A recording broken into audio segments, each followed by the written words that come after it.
Bismillahirrahmanirrahim. Assalamualaikum warahmatullahi wabarakatuh.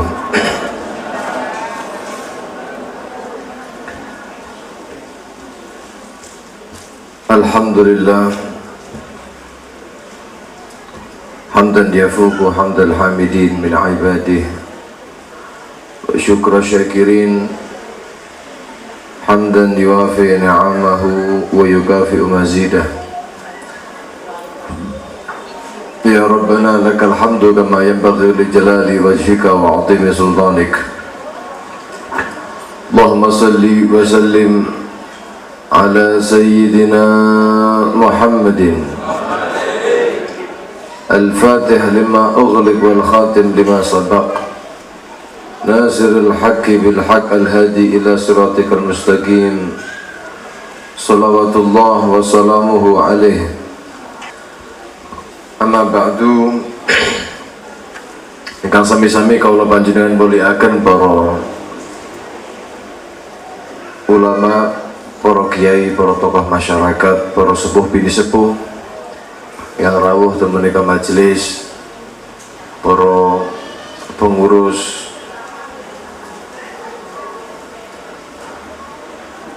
wabil khusus panjenenganipun Haji Muslih sekeluarga, hadirin dan hadirat ingkang dipun mulyakaken Allah Subhanahu wa taala. Enjing menika alhamdulillah syukur kita semuanya dapat dikumpulkan kembali di tempat yang menjadi mulia dengan sebab kemuliaan Nabi Muhammad SAW ini. Dan insya Allah setiap siapapun yang hadir di majlis ini dengan sebab kemuliaan Nabi Muhammad sallallahu alaihi wasallam, kita semuanya dimuliakan oleh Allah. Amin Allahumma amin ya rabbal alamin. Kita di dalam rangka tabarruk, ngambil keberkahan, memperingati haul dari wafatnya Fakhrul Wujud Sayyidina Al-Imam Al-Syekh Abi Bakar bin Salim, yang beliau itu adalah seorang wali, pemimpin para wali,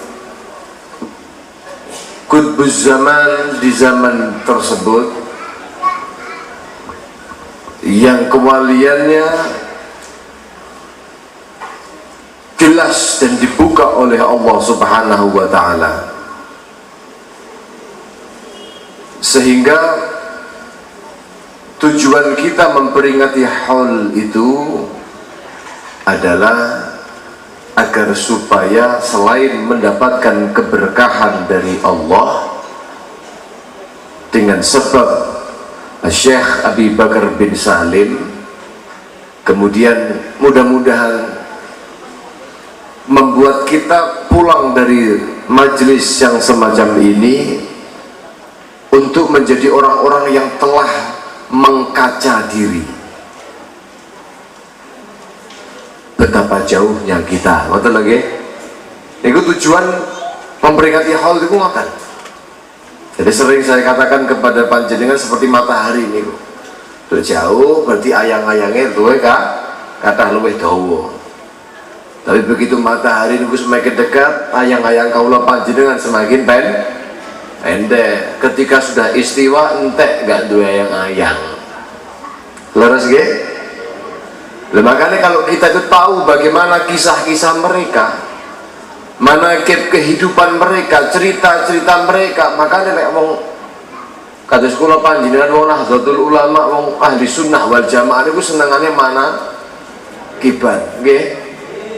Kenapa kok wonten keranten agar supaya kula panjenengan niku gadah cara pandang yang baik kepada para aulia, kemudian bagaimana memandang diri kita ini hina. Terus malu. Betapa jauh kita dengan Syekh Abdul Qadir Jilani, kan begitu. Nah, tujuannya selain kaulah panjenengan itu bercermin, di situ ada tujuan agar supaya kita dapat iqtida bihim. Ini termasuk fayarghaduna fil iqtida bihim. Orang yang hadir di majelis yang semacam ini kemudian ada rohbah, ada keinginan untuk mengikuti mereka yang disebutkan ceritanya. Ini tujuannya, Pak. Jadi hadir hall, dengan hall Solo hadir, hall datang Kediri hadir, hall datang Gresik hadir, hall yang dekat-dekat sini juga hadir. Tujuannya apa? Tidak jauh dari itu. Makanya kalau sampai mengatakan ini sesuatu yang tidak dilakukan Nabi, tidak dilakukan oleh sahabat Nabi, tidak dilakukan oleh orang-orang terdahulu, ya, karena kita ini pada zaman yang sekarang ini pengen mengenal mereka. Lewat bagaimana? Lewat perkumpulan haul semisal. Supaya apa? Supaya kita ini tidak jauh-jauh banget dari kisah kehidupan mereka. Kapan mau diceritakan manakib sejarah kehidupan mereka kalau bukan di acara-acara haul itu? Boh, kalau panjenengan senangan mau coba manakib barang niku kan isinya kan kisah, Pak. Nggih. Tapi sayangnya kalau panjenengan kadang-kadang banyak yang nggak tahu gitu dong. Dukur maca nggih. Mboten ro karepe. Tapi nek panjenengan paham itu adalah semuanya cerita. Semuanya dan cerita mengenai orang saleh itu tidak sama dengan bagaimana cerita ning kula panjenengan. Kita tahu bagaimana di dalam Al-Qur'an itu berapa persen ceritanya. Lebih banyak tarhib atau banyak cerita? Lebih banyak perintah-perintah atau banyak cerita? Yang disebutkan oleh Allah Subhanahu wa taala dalam Al-Qur'an dari cerita-cerita itu sangat banyak di dalam Al-Qur'an. Insyaallah 70% di dalam Al-Qur'an itu isinya apa? Nggih. Ono surat Yunus cerita, surat Hud cerita, surat cerita Baqarah ini apa ini. Di dalam Al-Qur'an itu banyak cerita-cerita baik dari kalangan para anbiya maupun dari kalangan salihin. Loh iya, kalau di dalam Al-Qur'an kan para nabi seandainya enggak. Boten kok. Di Al-Quran itu yang diceritakan bukan hanya Nabi.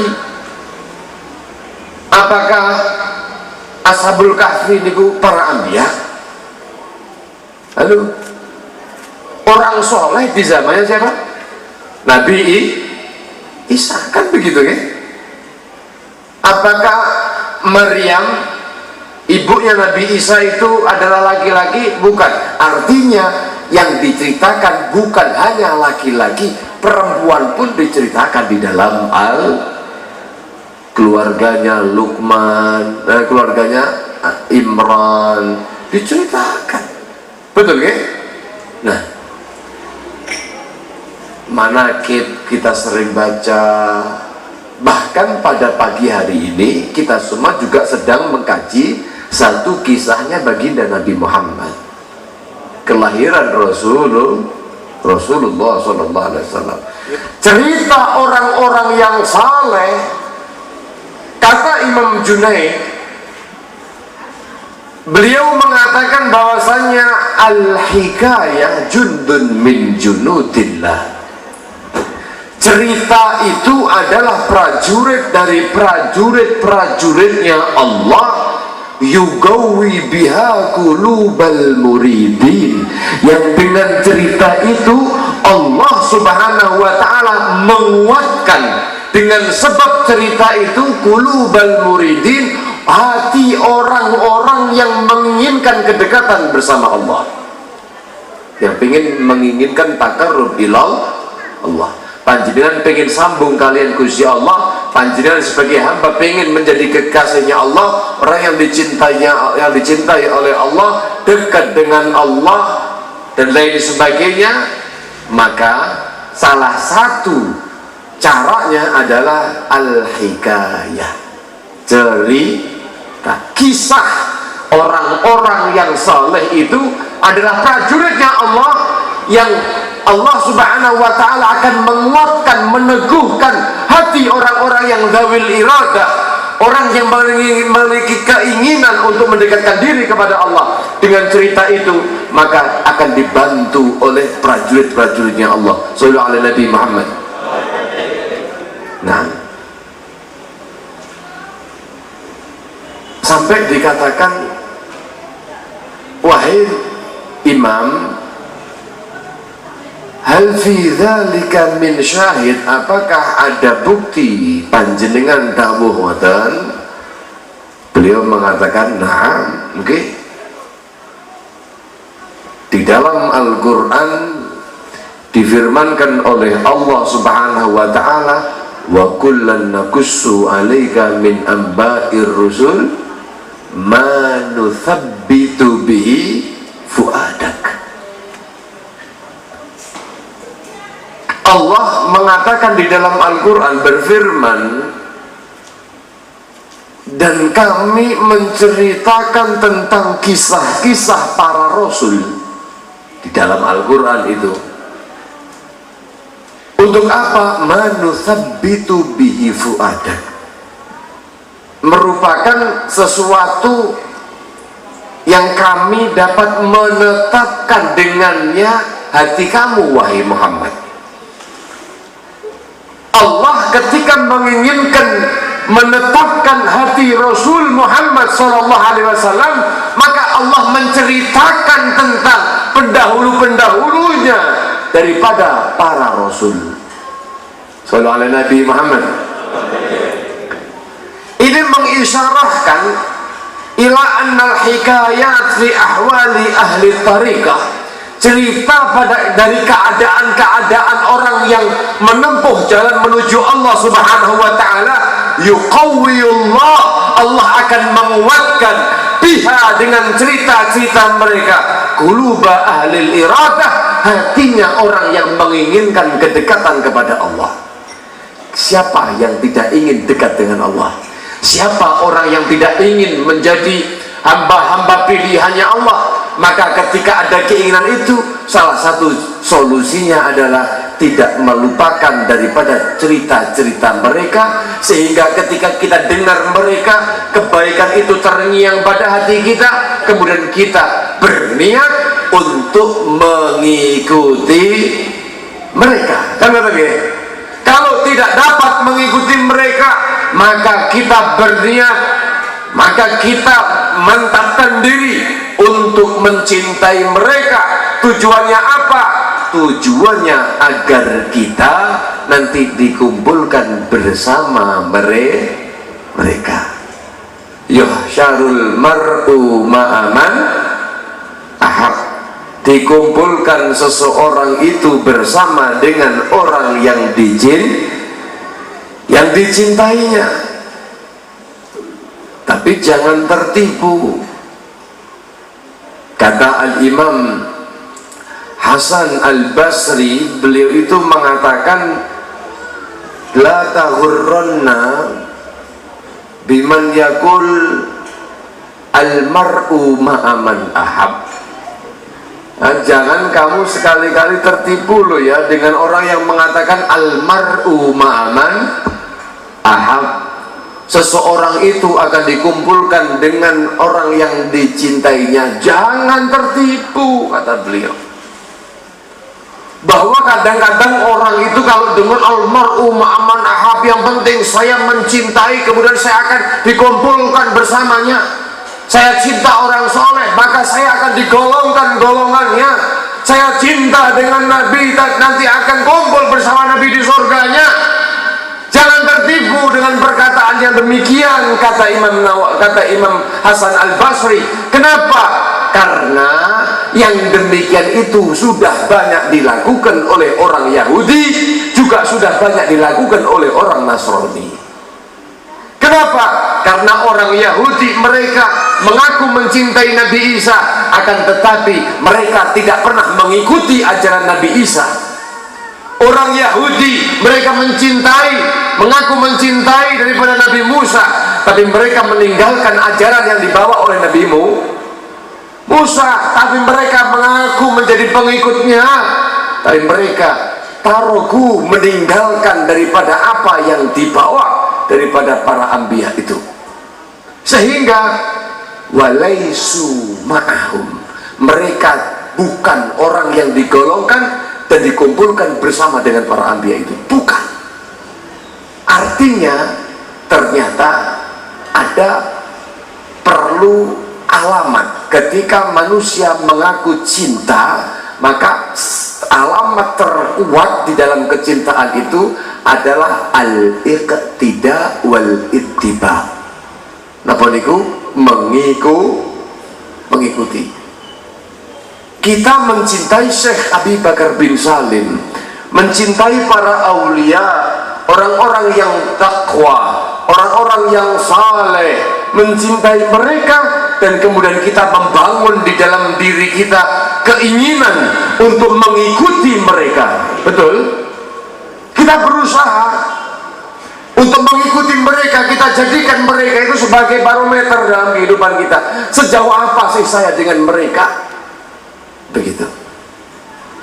Para jamaah yang dirahmati Allah Subhanahu wa taala, oleh karenanya begitulah niat kaula panjenengan, niatipun Haji Muslih lan seluruh kru menika tim Kunir Bosok. Nggih. Kan namanya Kunir Bosok Pak ya, warna itu ya. Ora terus ngokne lho niki. Nah, ini maksudnya apa? Membarengkan ini dengan kholnya Syekh Abi Bakar bin Salim.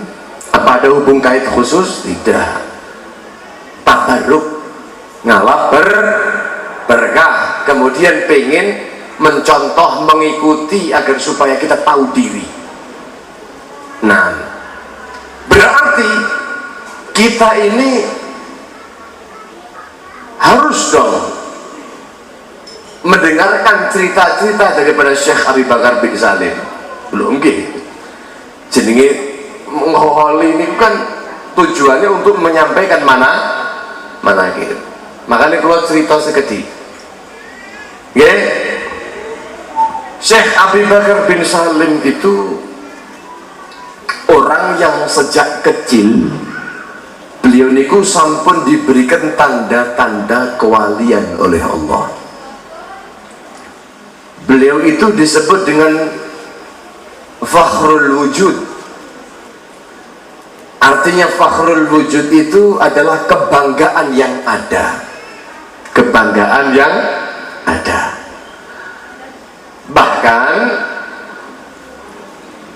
Syekh Abi Bakar bin Salim itu disebut dengan kutub, pemimpin para wali. Syekh Abi Bakar bin Salim disebut dengan Maula Inad, beliau yang memiliki tanah Inad. Karena ketika Alawiyin, para habaib itu ngumpul di tanah namanya Tarim, kemudian beliau itu yang menjadi pembesar di tanah Inad yang lumayan jauh dari Tarim ke arah barat daripada kota Tarim. Para jamaah yang dirahmati Allah Subhanahu wa taala, Syekh Abi Bakar bin Salim itu mulai masa mudanya beliau itu memiliki kedekatan yang sangat tinggi kepada Allah. Kedekatannya luar biasa. Beliau dalam bidang keilmuan, Syekh Abi Bakar bin Salim itu dikatakan lebih dari separuh dari Minhajut Thalibin hafal di luar kepalanya. Beliau dalam semua fan di dalam agama, mulai fikih, nahwu, ilmu alatnya ini, kemudian dalam bidang yang lain, mulai balaghah, mantik, semuanya dikuasai oleh beliau. Lebih-lebih dalam bidang tasawuf,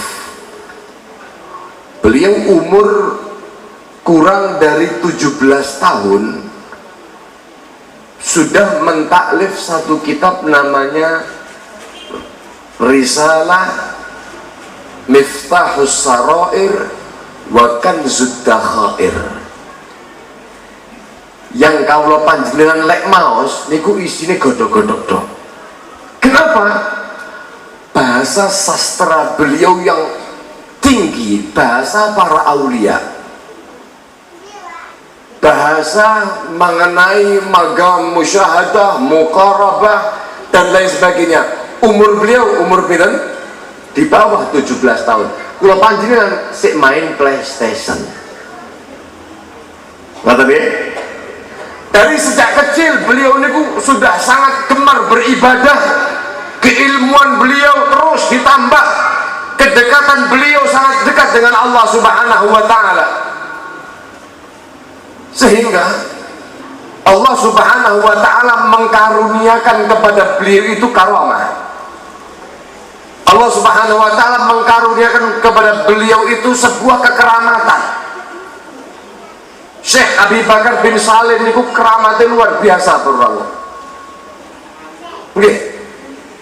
Beliau ini juga dermawan. Jadi saya itu pernah ke rumahnya beliau. Kendalami pun Syekh Abu Bakar bin Salim di Inat sana, di Hadramut Yaman. Niku di dalam rumah, di kamarnya beliau, terus sebelahnya niku wonten kados dapur. Nah, niku di pintu dapurnya beliau niku wonten cap dua kakinya beliau, yang sampai sekarang diabadikan. Loh, kenapa kok begitu? Ya, karena saking istiqomahnya beliau membagi makanan, sampai ngecap seperti itu, dicap kakinya itu tengah gawangan pintu, ngelung nih makanan, ngelung nih roti. Setiap hari tidak kurang dari 800 sampai 1000 potong roti dibagikan kepada seluruh kaum muslimin setiap hari. Enek kira-kira Ponorogo sing setiap hari 1000 roti, ngoten. 1000, terus gak usah sego pecel, 1000 bungkus setiap hari. Dereng wonten ya? Insya Allah, mari katakan niru, insya Allah.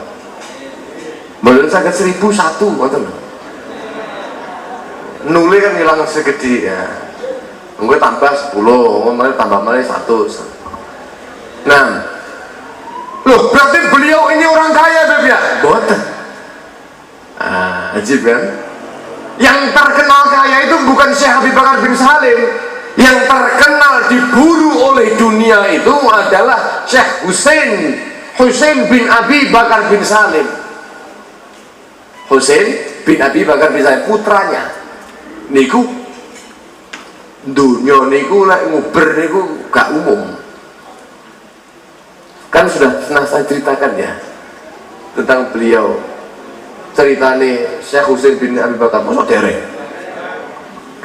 Syekh Husain bin Abi Bakar bin Salim niku mengingatkan kepada hadis qudsi. Jenengan nantos sumber hadis qudsi, lafadznya dari Nabi, maknanya dari Allah. Allah mengatakan kepada dunia, ya dunia, wahai dunia, man khadamani fakhdumi. Dunia, orang yang khidmah kepadaku, yang hidupnya untuk mengabdi kepadaku, maka kamu berkhidmahlah kepadanya. Jadilah kamu kamu menjadi pembantunya, kejar dia. Waman khodamaki, wahai dunia, setiap orang yang berkhidmah hidupnya hanya menuntut engkau wahai dunia, mencari kamu wahai dunia, berkhidmah dengan engkau wahai dunia, fastahdimih, maka jadikan dia budakmu. Sinten sing dawuh?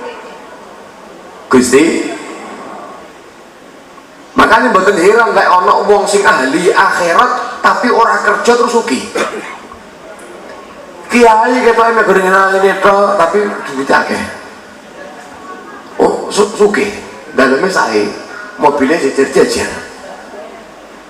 Kerjane napa? Duka mboten ketok blas.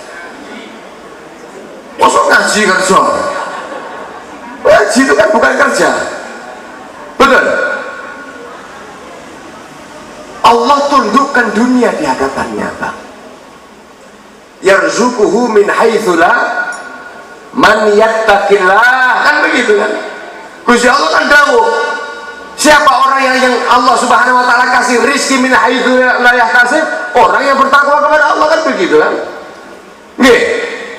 Lah, orang-orang yang demikian itu orang yang berkhidmah kepada Allah Subhanahu jalla jalaluhu wa ta'ala fi'ulah, maka Allah Subhanahu wa ta'ala memerintahkan kepada dunia untuk berkhidmah. Bukan dia berkhidmah kepada dunia, tapi dunia diperintahkan oleh Allah untuk merengek mendekatinya. Sallallahu alaihi Nabi Muhammad. Lek sebaliknya kalau panjenengan sing nguber donya terus arep turu mikir donya, tangi turu wis pikiran donya maneh. Arep turu niku bingung mang piro ya dina iki mang ngene-ngene. Tangi turu niku wis mulai ngitung maneh. Dina iki ya Allah. Kedonyan banget, Pak. Lah wong yo hibud dunia niku tidak harus kemudian orang kaya. Orang termiskin pun bisa dikatakan orang yang termasuk cinta kepada dunia. Wong golek ngapunten pados rosokan samisal niku ndelok nek wong niku pengen terus kadare dia wah pikirannya dunia. Ini ternyata yuhibbu dunya, padahal orang yang tidak punya dunia. Sebaliknya orang yang berkelimangan dengan dunia bukan berarti dia itu cinta kepada dunia, akan tetapi dunia yang mencintai mereka. Syekh Abi Bakar bin Salim itu gak ada putra namanya Syekh Husain bin Abi Bakar bin Salim. Syekh Husain bin Abi Bakar bin Salim itu suatu saat niku tiang niki dipentangkoti kali setunggal tiang. Pun atus cerita kok kula dalem panjenengan. Wahai Syekh, panjenengan niku kok sugih, jenengan niku senengane lek ngaos niku masalah bab wara. Masalah bab kehati-hatian kita untuk mencari rizki apa yang masuk ke dalam perut, masalah zuhud dari dunia, masalah kita ini jangan mencintai dunia, tapi kenyataannya tidak sesuai dengan apa yang kau kajikan. Kehidupanmu ini, kehidupan panjenengan glamor, kudanya beliau 1000 lebih, tanahnya beliau berhektar-hektar, Masya Allah, beliau sangat luar biasa kayanya. Penasaran akhirnya Syekh Husain bin Abi Bakar bin Salim niki beliau mengatakan, wah saya tidak cinta kepada dunia, walakin ad-dunya tuhibbuni, dunia itu cinta kepada saya. Bingung kula, saya tidak cinta dunia, dunia sing cinta sama saya, lah bingung. Tapi ingat, dunia itu bukan di dalam hati saya, kata beliau. Laisatid dunya fi qalbi, bukanlah dunia itu masuk di dalam hatiku, tidak pernah di dalam hatiku terbersit ke duniawian. Akan tetapi walakin fi yadi, tapi dunia itu ada di genggamanku. Artinya aku yang menguasai dunia, bukan dunia yang memperbudak dan menguasaiku. Sallallahu alaihi Muhammad. Sallallahu alaihi Muhammad. Sehingga tiang niku penasaran, wah mosok jenengan niku mau ngene-ngene.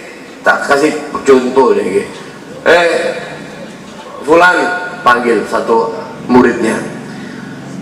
ini tolong diantar kurma dari tanah Inat yang kecil-kecil ireng-ireng elek-elek niki ke Basrah, dikirim ke Irak. Orang-orang pada bertanya, termasuk orang yang protes, nah ya Syekh, wahai Habib, mana mungkin laku di Basrah? Basrah niku tanah yang hadrak subur, Inat ini tanah yang kering, kurmanya kecil-kecil. Sementara di Basrah kurmanya terkenal manis, terkenal enak, terkenal jumbo. Mana mungkin kurma yang kita bawa dari sini laku di sana? Sudah bawa aja. Dibetul Pak rombongan kafilah. Kafilah ini jalan mungkin menempuh perjalanan berapa lama? Dari Yaman ke Irak. Waktu itu dari wonten pesawat Yamania Air, dari wonten, tidak ada, belum ada waktu itu ya. Jadi yang cuma untuk kalem, kami berapa bulan sampai. Sudah, orang ini kan sudah pulang. Kemudian setelah sampai di Basrah, payu no mboten kurmane. Laku no mboten. Mboten laku lah. Lah kurma cilik-cilik model ngoten dijual di Basrah ya tidak laku, kecuali mungkin dengan harga yang sangat rendah. Tapi subhanallah, tidak lama kemudian pada saat itu terjadi satu wabah. Meh padha kali wabah kita ini sekarang, corona ini, tapi pada saat itu disebut dengan wabah ta'un. Bahasa Arabnya corona itu ya ta'un, corona banyak mati. Ta'un itu artinya satu wabah, nama global gitu. Nah sementara corona ini kan juga wabah ya, virus ya. Kemudian nanti kan ada flu burung, nanti ada flu babi, nanti ada namanya niki corona niki wonten dan lain sebagainya. Nah, taun itu sifatnya global. Mbah waktu ini nopo. Walhasil banyak terjadi orang mati, nggak ada obatnya pada saat itu, dan mendadak matinya. Sehingga salah satu daripada mereka itu datang, kemudian bertanya, ini apa? Kurma dari mana? Hadramut. Oh, provinsi yang terkenal. Dari mana? Inat. Oh, Gori Tarim, dekat dengan kota Wah, ini Baldatul Aulia. Wah, di sana terkenal Inat ini sesuatu yang luar biasa. Maka diniatkan tabaruk, diambil satu kurma, dibuat diniati obat. Alama qadarallah, dipun izini kali Gusti Allah niki sembuh Pak. Tersebar berita ini jahe merah, tersebar mampu menghindarkan dari corona. Wah, langsung bakul jahe merah laku, nggih. Minyak kayu putih, wah langsung dodolan minyak kayu putih. Benar? Seperti itu. Begitu ditahu ini sembuh, langsung rame berbondong-bondong mencari yang namanya kurma Inat. Sampai-sampai para rawuh yang kawula muliakan, itu satu biji kurma Inat yang tadi diprediksi tidak akan ada harganya, niku satu biji dihargai dengan khamsa ausuk. 5 kantong daripada kurma biasa yang ada di sana. Kurma istimewanya di tanah Baghdad, di tanah Basrah. Ya Allah, pulang niku para rawuh yang dirahmati Allah membawa tumpukan kepingan emas yang dianggap tidak laku, ternyata mangsul niku nggawa kepingan apa? Emas. Sampai datang Inat, tiang sing protes niku dipanggil. Nah, jenengan sing dawuh wingi bahwa niki mboten laku. Ya saya juga sama. Jenenge kurma Inat ya ora laku, cilik-cilik elek-elek, tapi kenyataannya lihat. Nang gerobak dibuka, Masya Allah gemerlap emas. Saya nggak mau dunia, tapi ngene iki lho dunia niku lha kene kula. Piye terusan? Miyos mek 11 12 kan jenengan lah. Kan begitu ya. Beliau dikuber-uber dunia, gak pengen ke dunia, tapi dunia terus nguber. Ya, sampai seperti itu beliau, masya Allah. Nah, artinya para jamaah yang dirahmati Allah Subhanahu Wa Taala, wong sing takwa kepada Allah jangan khawatir tentang dunia. Dunia akan menjadi budak Anda. Apabila panjenengan sebaliknya, maka Anda lah yang akan menjadi budak dunia, sehingga Anda akan melupakan Allah Subhanahu Wa Taala. Wal'iyadzu billahi min dzalik.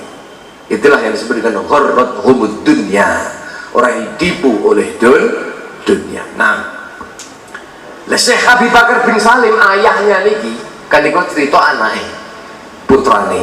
Lah Syekh Abi Bakar bin Salim itu sendiri bukan orang yang sekaya putranya, bukan. Tapi beliau walaupun tidak kaya, tapi beliau amalnya luar biasa. Bukan hanya hubungannya kepada Allah lewat ibadah-ibadah yang dilakukan, akan tetapi sosial beliau sangat tinggi. Beliau sangat cinta kepada fakir miskin. Beliau sangat cinta kepada para janda-janda. Diopeni Pak, sing tua-tua niku. Sing tua?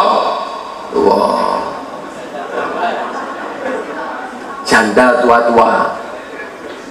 Sing nom-nom roh bingung panjenengan. Masyaallah. Nggih. Beliau itu seperti itu kan. Sifatnya kan Nabi memang ngoten.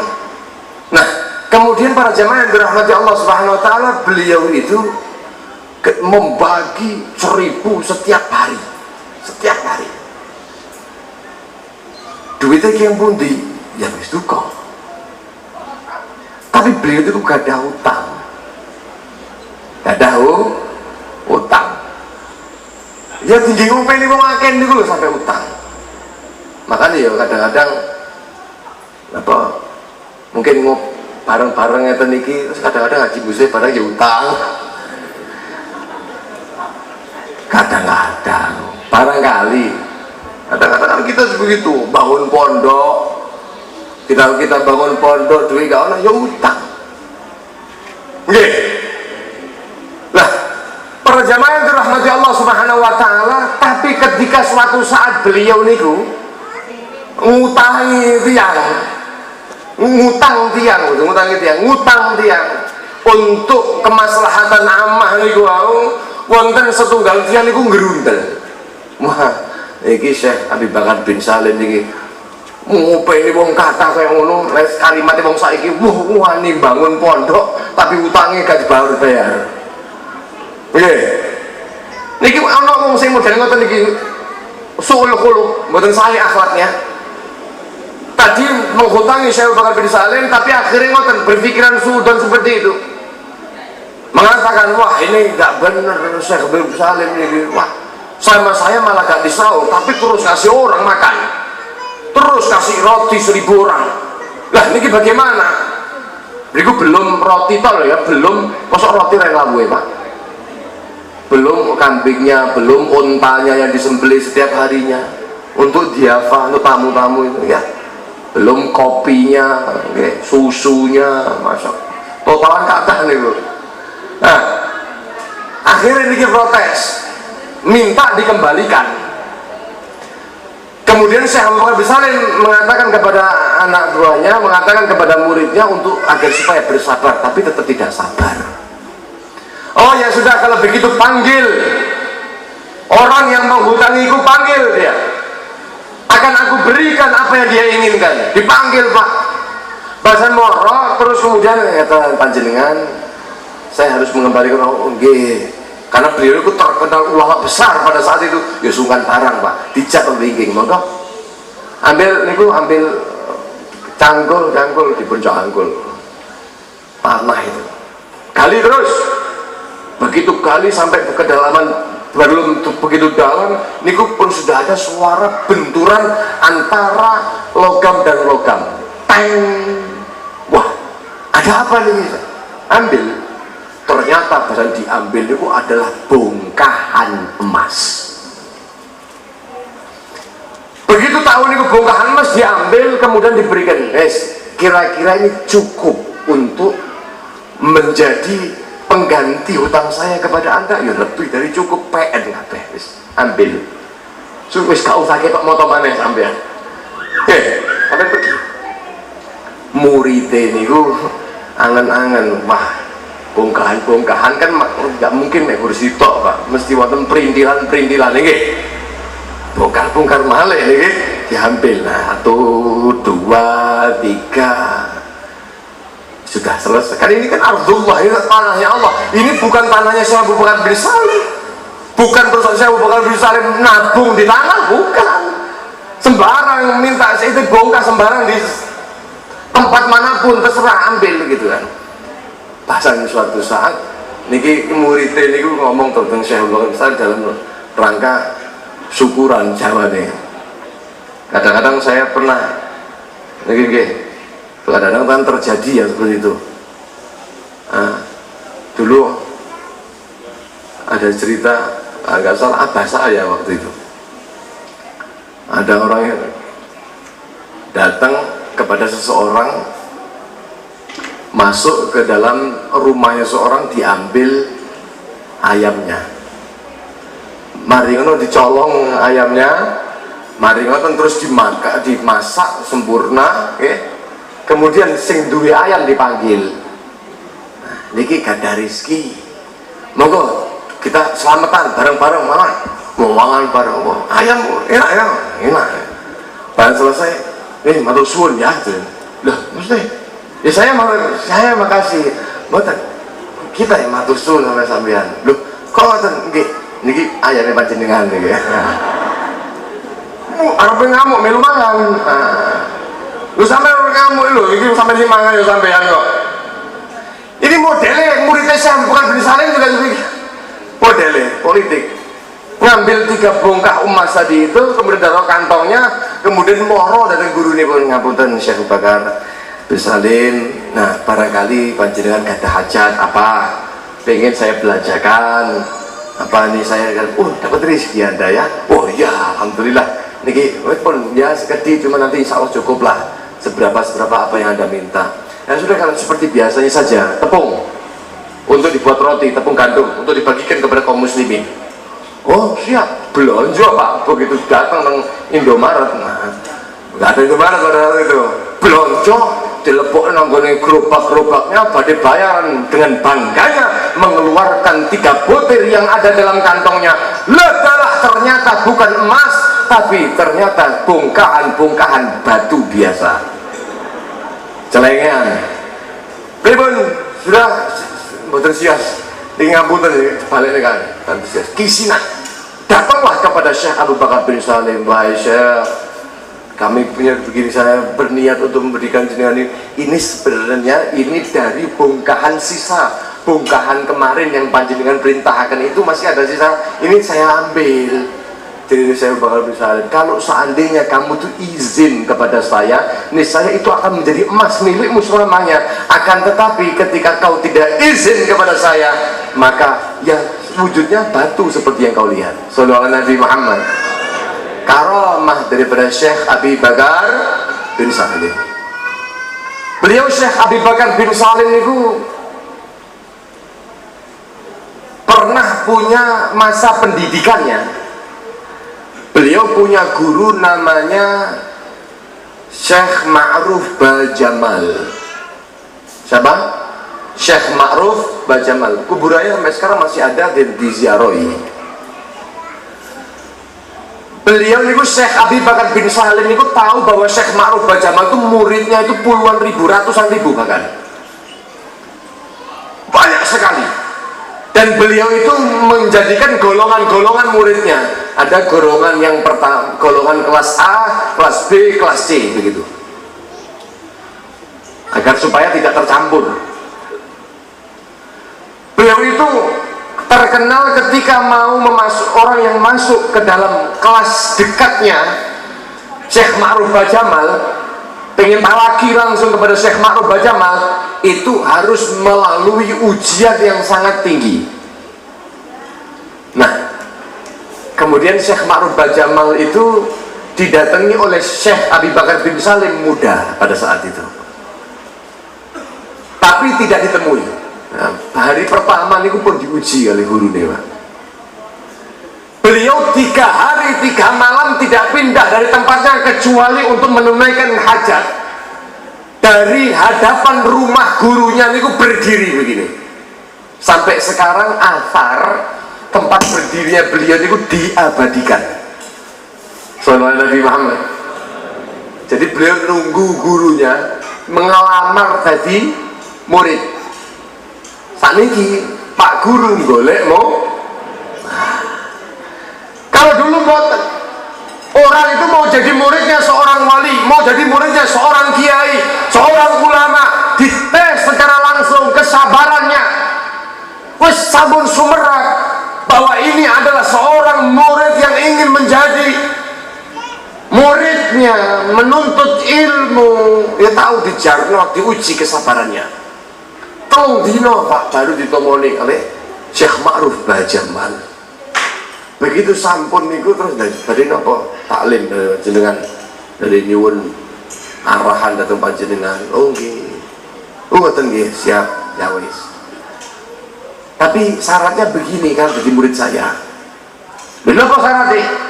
Syaratnya setiap apa yang kita pelajari harus praktek. Wah, bingung. Ya siap saja, siap. Ini belum dohar, belum tampak kewaliannya Syekh Abu Bakar bin Salim. Inilah yang menampakkan kewalian Syekh Abu Bakar bin Salim itu adalah gurunya. Karena ketika beliau masuk ke masalah bab sholat semisal, maka langsung praktek sholat, bab wudu, praktek wudu, paham ya?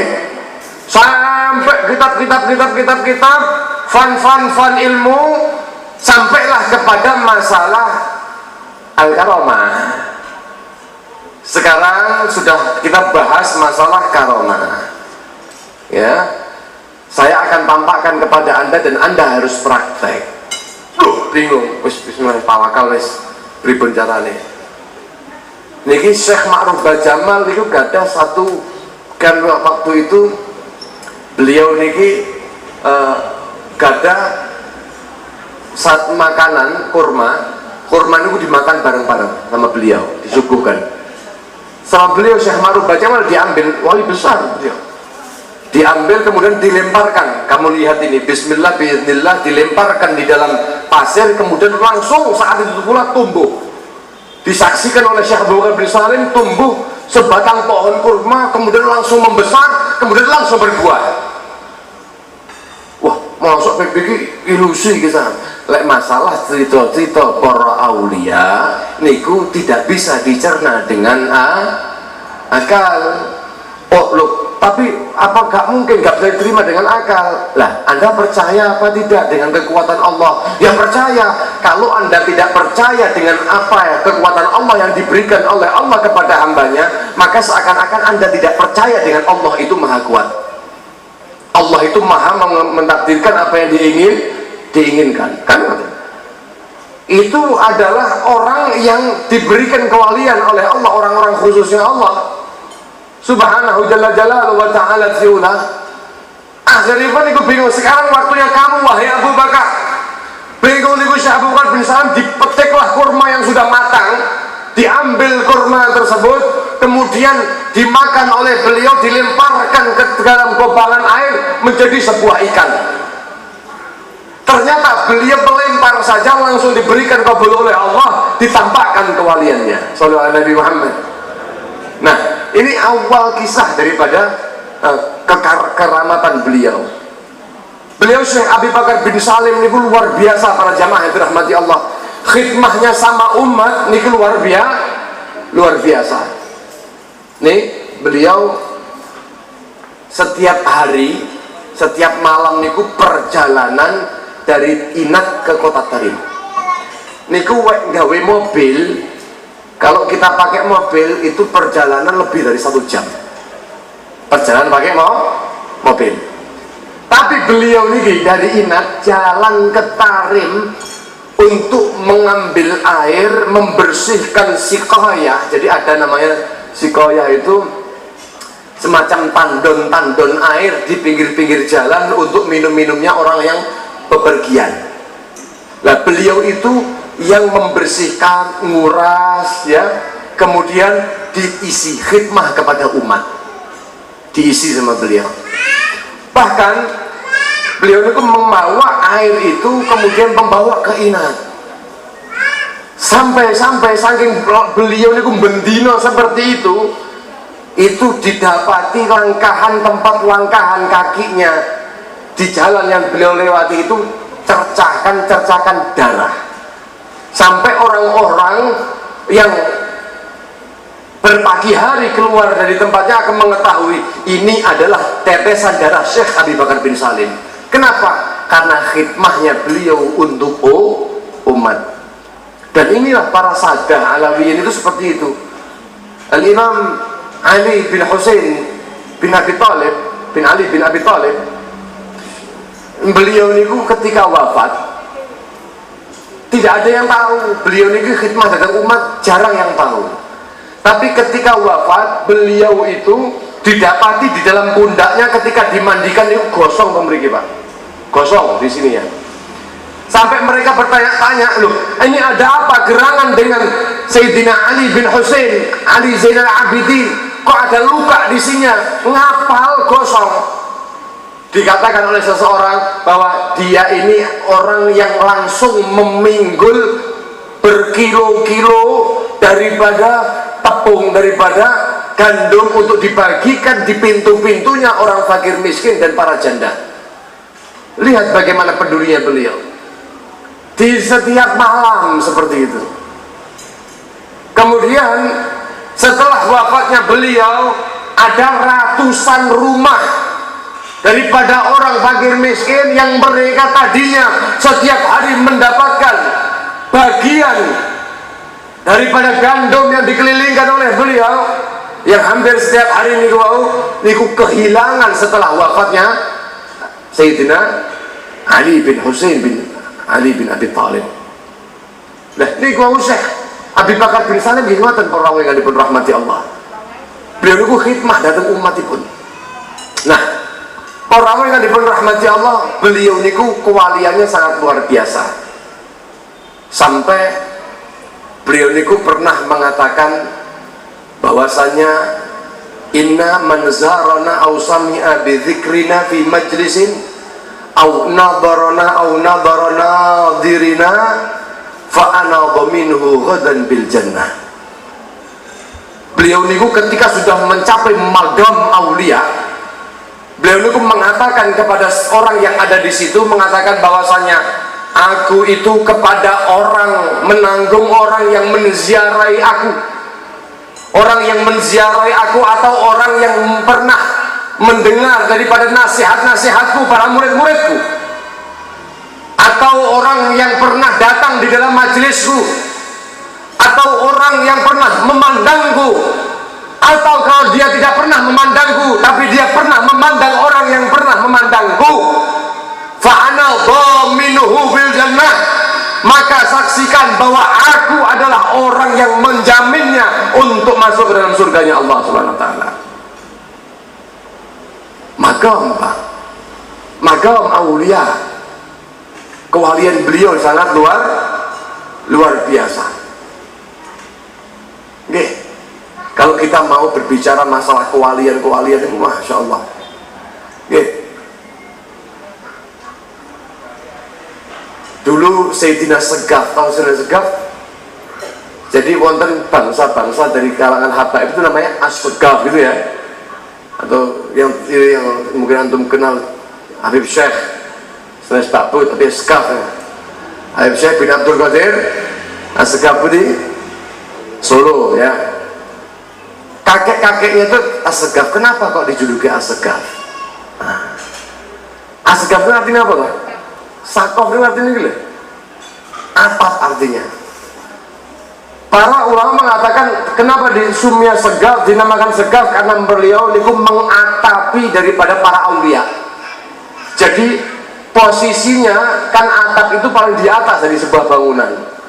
Lampu, mau kipas, mau meja, semuanya di bawah atap. Artinya yang mengatapi dari semua magam kewalian. Tapi ada sebuah ceritanya yang lucu.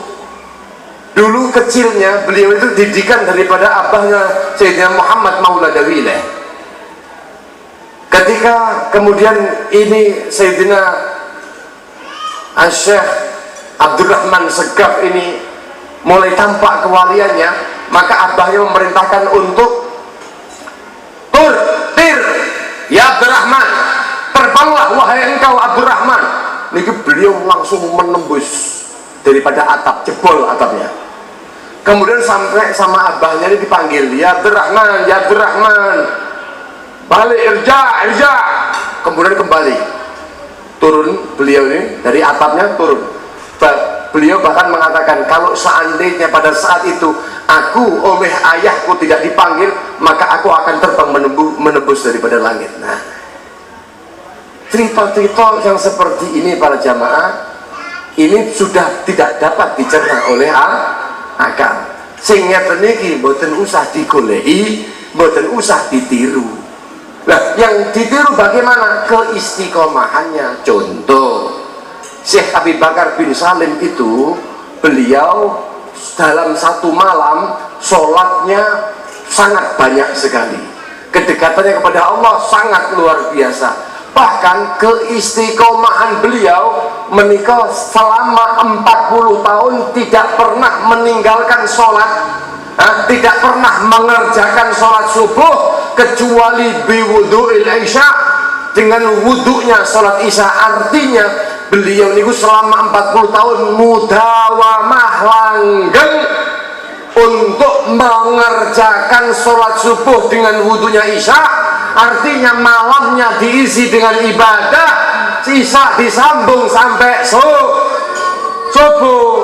Boten kemudian kayak kula ngeten iki, kadang-kadang kalau dari Ponorogo wangsul terus subuh, kula gadah sholat dereng sholat isya terus sholat sampama mendekati subuh, mari ngono terus kemudian disusul sholat subuh biwudu'il isya, sholat subuh dengan wudhunya sholat nek ngono ya gampang, tapi ya rada angel.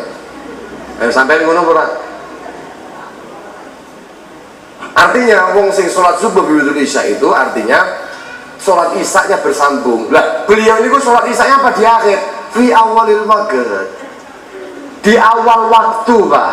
Tapi beliau menjaga dari wudhu, karena malam itu dikatakan tidaklah Allah itu mengangkat kewalian seseorang kecuali illa billah, kecuali pada malam harinya dihiasi dengan penjagaan wudhu, hisnul hasin, dijauhkan daripada setan, kemudian diisi dengan ibadah sampai bersambung subuh tidak kemudian tidur, kemudian disambung lagi sampai isyraq. Nanti habis itu beliau baru istirahat selama berapa? 40 tahun. Kira-kira kula panjenengan 4 hari kapok. Lah insyaallah modelnya ngoten. Ya saya siap insyaallah. Habis ini saya akan sholat subuh biwudu'il isya. Subhanallah, paham? Orang dino kapok mana? Nah, tapi beliau ini istiqomah. Nah, beliau ini punya magam yang sangat tinggi yang tidak mungkin saya ceritakan tentang kekeramatan beliau. Magam beliau ini bukan mungkin. Tapi ketika beliau dalam keadaan demikian, Allah jaga hatinya, Allah tundukkan hatinya, Allah berikan tawaduknya. Sementara tawaduk itu kepada Allah, tawaduk itu di hati, bukan tawaduk itu dari persikapan, dari sikap, tapi hatinya takabur, bukan. Lihat beliau Syekh Abi Bakar bin Salim, beliau ini dikatakan 15 tahun para jamaah yang dirahmati Allah. 15 tahun ini para jamaah tidak duduk kecuali duduknya tawarruk. Sebenarnya tawarruk jenengan duduk di majlis ini tawarruk, mulai awal sampai akhir ngomong, yang duduk begitu ngomong kepada saya kasih hadiah. Halo, paham tawarruk tuh nggih? Paham kan? Sholat di tahiyat terakhir pipun nunggu seperti itu. Jenengan mulai awal sampai akhir Pak, model ngoten. Cekot begini. Beliau bukan 1 jam 2 jam, 15 tahun. Di akhir umur sepuh luar biasa, dalam keadaan beliau pada saat itu menjadi marja, menjadi pusat daripada perhatian seluruh dunia karena kewalian beliau. Tapi ketika beliau ma'ruf demikian, terkenal demikian, beliau kemudian tidak besar hati, bukan besar hati, beliau kemudian memutuskan untuk sangat tawadhu. Bahkan beliau niku tidak pernah di dalam umurnya kok duduk nyelonjornya sikil. Halo, kadang-kadang kalau panjenengan niku lek nang majelis ini pengen ndang mari nang tak selonjor sikil kan ada gitu. Kadang-kadang langsung silon niku gak akhirnya sampai pentingkelang. Kadang-kadang kita nih kan macam-macam tiang niku. Nah, beliau niku tidak pernah duduk selama akhir umur beliau 15 tahun ya dengan cara menyelonjorkan kaki, mboten pernah. Ketika beliau ditanya, wahai Syekh, engkau adalah orang yang sudah sepuh, engkau adalah orang yang paling berhak untuk menyelonjorkan kakimu, seandainya ribuan umat yang ada di hadapanmu wahai Syekh kemudian melihat kamu menyelonjorkan kakinya, maka mereka akan memaklumi keadaanmu. Anak kiai sepuh saumpama terus lenggahe pun uzur nggih diselonjorne jenengan niku biar biadab ngono ora? Betul enggak? Masya Allah, kiai ini masih ada masih muda. Kadang-kadang kita khusnudon, kiai memang berhak dia. Dia pada muridnya, dia yang ngono kurang ajar kan ngoten. Tapi beliau ini ketika ditanya seperti itu, pelonjorkan saja kata beliau. Bagaimana saya akan menyelonjorkan kaki? Saya malu ketika dilihat Allah Subhanahu wa taala sementara saya dalam keadaan menyelonjorkan kaki. Saya malu menyelonjorkan kaki, saya tidak adab kepada Allah Subhanahu wa taala. Kalau beliau saja memperhatikan urusan dohir seperti itu, urusan dohir kan niki Pak. Sementara Allah Subhanahu wa taala niku memandang apa? Batin. Allah niku memandang innallaha la yanzuru ila samikum wala ila suwarikum walakin yanzuru ila qulubikum. Yang dipandang oleh Allah adalah hatinya. Lalu bagaimana kira-kira keadaan hatinya Syekh Abdul Muharram bin Salim? Kalau adab di dalam dohirnya beliau jaga, maka sudah pasti adab hati beliau yang dibersihkan daripada sum'ah, daripada riya, daripada kibir, daripada rasa-rasa yang merusak hati di dalam hati manusia, pasti beliau jaga untuk ta'adduban wa hayaan lillahi subhanahu wa ta'ala, menjaga adab dan malunya kepada Allah. Kalau panjenengan dohir tidak memperhatikan, apalagi Pak sing dohir mawon wis ketok serampangan, apalagi hati. Ya Allah, pun muga-muga mawon dengan cerita kisah-kisah dari Syekh Abi Bakar bin Salim yang kita dengarkan pada pagi hari ini memotivasi kita agar supaya menjadi hamba-Nya Allah yang betul-betul menjadi keridhaan Allah Subhanahu wa taala, yang diberikan ridhonya Allah Subhanahu wa taala dengan berkat mereka para orang saleh dan berkat kecintaan kita kepada mereka, kecintaan kita kepada Sayyidina Muhammad sallallahu alaihi wasallam. Ja'alanallahu wa iyyakum, Allah jadikan kita semuanya minal muttaqin, orang-orang yang bertakwa, ats-tsabitina ala qadamil qawim, yang ditegakkan langkahan kaki kita pada langkahan-langkahan yang lurus, yang melangkah sesuai dengan yang telah dilangkahi oleh mereka para salafun saleh. Dan mudah-mudahan kaula panjenengan gadah keturunan putra lan putri, dijadikan putra putri yang membanggakan kelak di hari kiamat, yang tidak menjadi beban nanti di hari kiamat, yang akan menolong kita sebagai memberikan syafaat kita pada hari kiamat. Kita mudah-mudahan diberikan rezeki yang halal, yang baik, yang kemudian Allah jauhkan daripada rezeki itu dari perkara-perkara yang membawa murkanya Allah Subhanahu wa taala. Allahumma ij'al jam'ana hadza jam'an marhuma wa tafarruqana min ba'dihi tafarruqan ma'suma. ولا تجعل فينا ولا معنا شقيا ولا محروما يا رب العالمين يا مجيب السائلين اللهم إنا نسألك كمال العافية والمعافاة الدائمة في الدين والدنيا والآخرة يا ربنا يا ذا البهاء وذا الثناء وذا العطاء وذا الغنى أنت مجيب السائلين يا الله يسر لنا أمورنا واشرح لنا صدورنا وامنن بتوبة لنا أنت حبيب التائبين يا الله بجاه سيدنا الرسول والحسنين والبدول والمرتضى بالفضل وجاه جبريل الأمين ثم الصلاة والسلام على النبي خير الأنام وآله الغر الكرام والصحبه والتابعين والحمد لله Rabbil alamin wal afu minkum samihuni ala taqsir. Mugi-mugi ingkang kawula sampaiaken beto manfaat dhateng kawula pribadi lan panjenengan sedanten. Hadani Allah wa iyyakum ila siratal mustaqim. Tsumma assalamu alaikum warahmatullahi wabarakatuh.